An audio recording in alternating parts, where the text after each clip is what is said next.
Sir నా పేరు రావుల రామచంద్రు, మాది ఊట్కూరు విలేజ్, శాలిగౌరవ మండలం.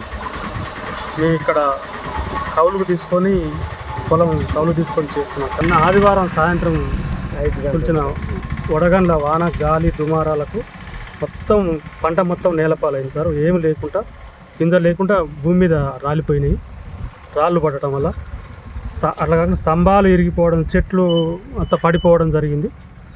మేము చాలా నష్టపోయినాం సార్. మేము కౌలు తీసుకున్న భూమి ముందుగానే భూమి వాళ్ళకి కౌలు ఇచ్చి మేము వ్యవసాయం చేసుకున్నాం. దాన్ని కొంచెం చాలా ఇబ్బందులు పడుతున్నాం. పెట్టుబడులు పెట్టి గవర్నమెంట్ మాకు ఇచ్చి కొంచెం ఆదుకోవాలని ఆలోచిస్తున్నాం సార్. ఇక్కడ ఎన్ని ఎకరాల పంట నష్టపోయింది అనుకుంటారు మీరు? మొత్తం ఇది నాది 6 ఎకరాలు, ఈయనది 4 ఎకరాలు, ఈయనది 4 ఎకరాలు, ఈయనది 3 ఎకరాలు. మొత్తం అసలు పోయడానికి అలా గింజలు కూడా లేదు. ఒక ఎకరానికి ఎంత పెట్టుబడి పెట్టారు మీరు? మేము 30 నుంచి 35 వేలు పెట్టుబడి పెట్టాం సార్. మళ్ళీ కౌలు వేరే 15,000, ఎకరానికి 15,000, మొత్తం 50,000 రూపాయలు ఒక ఎకరం మీద పెట్టుబడి పెట్టాం. ఇప్పుడు మీరు ఏం కావాలని కోరుకుంటారు? నష్టం పరిహారం కావాలి సార్ మాకు. మేము సొంత భూముల వాళ్ళం కాదు, కౌలు భూముల వాళ్ళం. అకాల వర్షానికి ఈ పంట నష్టమే కాకుండా కరెంటు స్తంభాలు మొత్తం విరిగి నేలపాలైనాయి. అట్లా మొత్తం పడిపోయి ట్రాన్స్ఫారం మొత్తం పడి దిమ్మమించి పడి ఆయిల్ పోతుంది. స్టార్టర్లు, మోటార్లు అన్నీ గాలి ద్వారానికి పడిపోయినాయి సార్.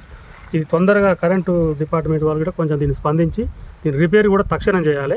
ఇంకా ఇట్లా ఇట్లనే ఉంటే ఇంకా నష్టపోయే అవకాశం ఉంది సార్. పశువులకు నీళ్లు కానీ ఇంకా కొంత పచ్చడి పొలాలు ఇట్లా ఉన్నాయి, అవి పారడానికి ఇట్లా ఇబ్బంది అవుతుంది. అంటే పచ్చడి పొలాలు కొంచెం పచ్చిగా ఉండటం వల్ల ఈ గింజలు రాలేకపోయినాయి. కానీ ఎక్కువ శాతం అయిన వర్షాలు, రేపు పోద్దాం అనుకున్న వర్షాలు ఎక్కువ ఉన్నాయి.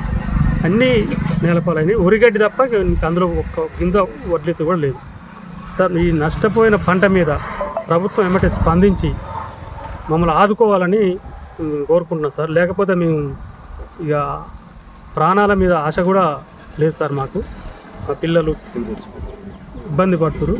కొంచెం అసలు బతకాలని కూడా లేదు సార్. ఈ చేను చూసిన తర్వాత చచ్చిపోవాలని ఒక ఆలోచన వచ్చింది, కానీ మన పిల్లలు ఆగమవుతారని అట్లా నేను ఆలోచించుకొని చేస్తున్నాను. గవర్నమెంట్ స్పందించి మమ్మల్ని ఆదుకోవాలని మనస్ఫూర్తిగా కోరుకుంటున్నాను.